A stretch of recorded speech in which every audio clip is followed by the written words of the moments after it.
Tribute store is officially open. Let's go through all of the stories because there are 4 individual stories that the collector tells us through this comic book shop.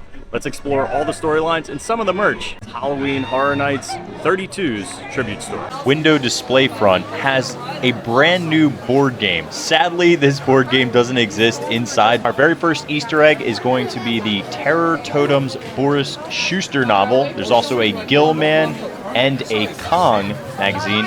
The Little B-Side Adventures is a throwback to Bugs Eaten Alive. Then you also have Earl the Squirrel's Tribute Store and the Mardi Gras Tribute Store. Welcome in. This is so cool. All right, so this is the front facade of the comic book store. 50s, 60s. Oh, look, Earl the Squirrel. So we're stepping into the comic now with grave consequences. Welcome. We've been expecting you. Among these pages, you'll find 4 stories that are designed to fill you with fear and leave you wanting more.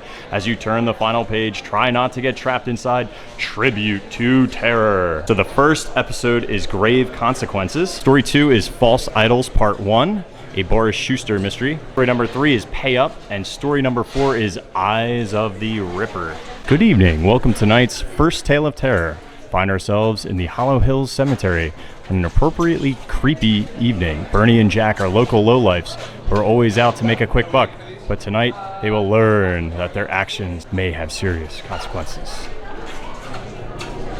Here are some more. Give me some more light, Pally. Quit your stalling.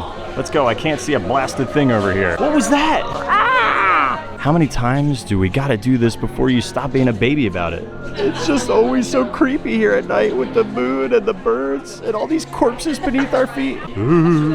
I just don't see why we always have to come in here and take their stuff.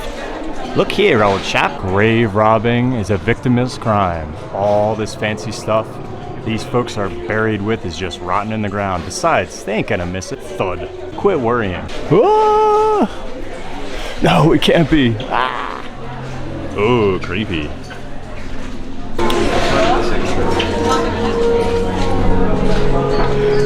Leave us be. What do you want from us? We want justice. Looks like the dead weren't about to take their thievery lying down. Every single one of the pieces here is like it's out of a comic book.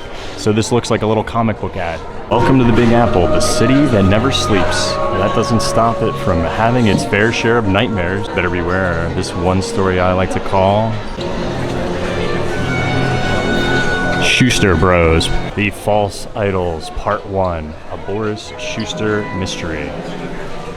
That's so cool.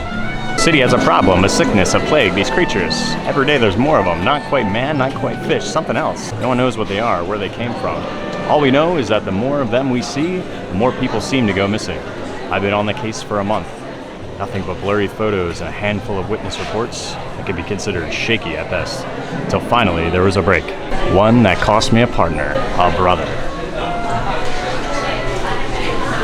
And there she was, the big break, standing right in my doorway. Can I help you, miss? Perhaps I'm looking for Joe Schuster. Are you now? He's looking over like fish people. Well, miss, I hate to break it to you, but Jake is dead. Jake is dead? I see when. I mean, how did that happen? Bullet to the gut. Seems he was getting a little too close to some valuable information. Now may I ask what it is, ma'am?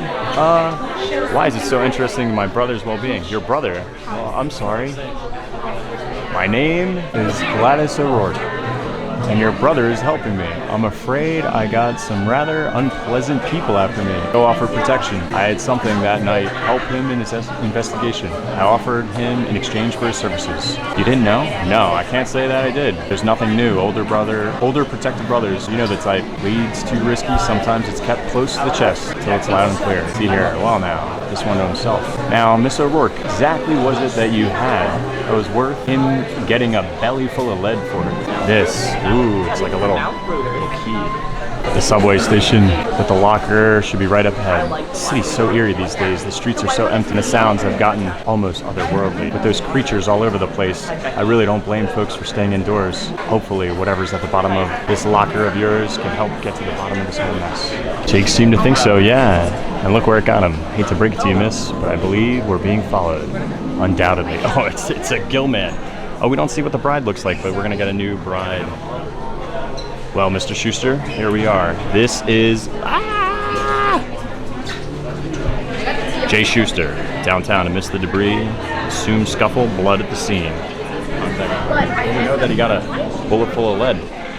Yes, that's what I discovered. It's an ancient artifact, some sort of cult relic, somehow related to these creatures. I had to begin deciphering the inscriptions that was on it on my work, interrupted. Hold on a minute, cult relic inscriptions? Just who are you? You find Jake and me. Better start talking, lady. How'd you get this thing? I love this, this Vecna mug. It is so cool. I'm gonna grab this as a giveaway because I just think it's so neat. It's so creepy, man, drinking out of that. It's like a horror fest. A very good question indeed, Mr. Schuster. Tell us, Miss O'Rourke, where did you ever acquire such an item? See, boss, I told you she had it. They led us right to it. Indeed you did. My associate here, Mr. Barnum, has been on your trail for quite some time, Miss O'Rourke. He's told me all about you and how you came into my possession of my property. These, the guys who've been giving you trouble? Yes. Well, gentlemen, I don't know who you are, and I don't particularly care. If this thing has anything to do with what's been going on in this city, I think I'll sleep better if I hold on to it for myself. Sir, my name is Abed Gutman, and I assure you, you're meddling in things you know very little about. Barnabas, please bring me my idol. Bang, bang, bang, bang, bang, bang, bang, bang, bang. Bang, bang, bang, bang, bang. Time to go, miss. Try all you want. You can't stop it. It's too late. He will reign again. Cthulhu? Is this Cthulhu cult that we're rolling with? I love all the little water features on the ground. Look. Like rains on your feet from the projections. Even this little sewage sticker's cute. There he goes. Wait, what? Oh look, Dead Coconut Club. That's fun. That's a nice little Easter egg. Boris. Look, my God. Boris, the idol, the inscription. Read it. Hurry out loud. I don't know what that thing would kind of sound it would make, but I feel like that's it. Oh.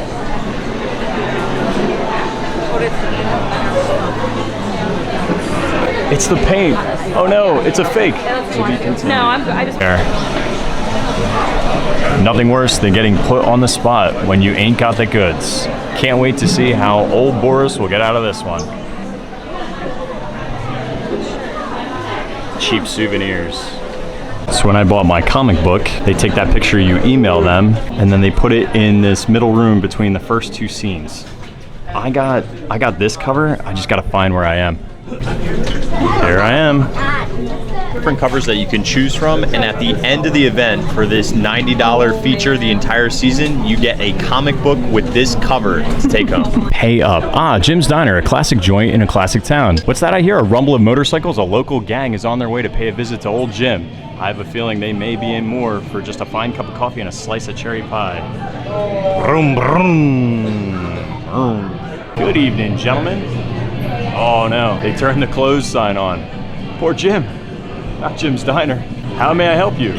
See, new here. I mean, where's old Jimmy boy at? He didn't skip town on us, did he? Not exactly. You see, Jim is quite old, and I'm sure you're aware, taking something of a vacation. Put me in charge while you're gone. What can I get you? I see, that's the thing. We had a bit of an agreement with old Jimbo. See, we come in here and he gets us whatever we want, only his finest, you dig? In exchange, we don't wreck up the joint. Gentlemen, I know nothing about this. Maybe you ain't hearing us, old friend. I said that we get what we want or we start trashing. I didn't think you realize who you're dealing with here. We live by a certain code of rules. I don't take no for an answer, you dig? And here's all the food.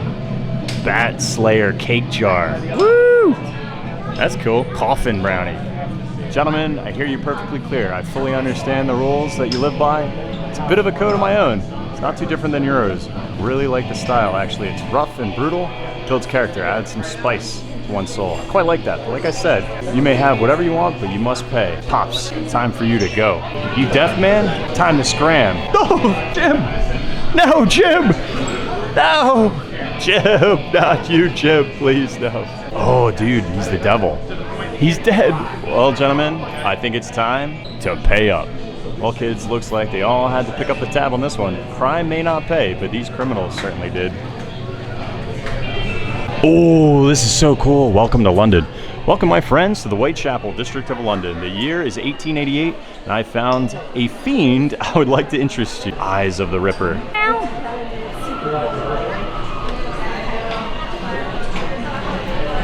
Death and fear hang heavy in the air. London in 1888 is the grips of a madman. People go about their business because they have to, despite knowing their constant danger lurking. Police stroll their beat with ever watchful eyes. It's like I've never read before. Tensions are high and the pressure is on, for Jack the Ripper stalks night. Some call him Jack, all know him as the Ripper. And with 5 victims so far, the fearful public flood the police with tips, statements, and sightings. Some real, some fake, all horrifying. Some describe a ghostly black shadow that silently darts around the back alleys. Some speak of the glint of his razor-sharp blade as it slices through the night air. Others describe the strange sounds as they hear in the dark. Some call them screams. Others describe them as sounding almost like the cries of an animal. The one thing that almost all accounts have in common is the fierce, fiery eyes peering out from the shadows. The eyes of the Ripper. Ooh, look at that dude.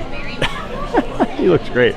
There's so many coming forward with stories and countless letters being delivered to the police, supposedly from the Ripper himself. It's a wonder why he's not been caught. Some say it's because they're looking for a man when they should be hunting a monster. Perhaps those that describe the ghostly shadow really do see something otherworldly. Maybe the flash in the night isn't a blade, it's the beast's razor-sharp claws. Perhaps those are the cries of an animal they hear. But the one thing they all get right is the eyes. Whether man or beast has never been caught, and to this very day his identity is a mystery. So if you find yourself in a Whitechapel area, be sure to check every alley, every doorway, every corner, for you never know if the Ripper might be lurking. Sounds like old Saucy Jack may still be hanging around some of his favorite old haunts. Better stay on your toes. You may want to be still in one piece for this chilling issue. Ah, look, and more dead coconut. Gas prices are at a new high. Well, that's not uncommon. Up to this point, we have only seen a 2D comic version of the Curator, but at the final exit, just before you leave the tribute store, there he is, the Curator, chilling behind this little ticket booth. Wonder why he has a base pack with that. If you love HHN lore, come and check out this Dr. Oddfellow story to enrich yourself a little bit more and enjoy Halloween Horror Nights 32 to its extreme.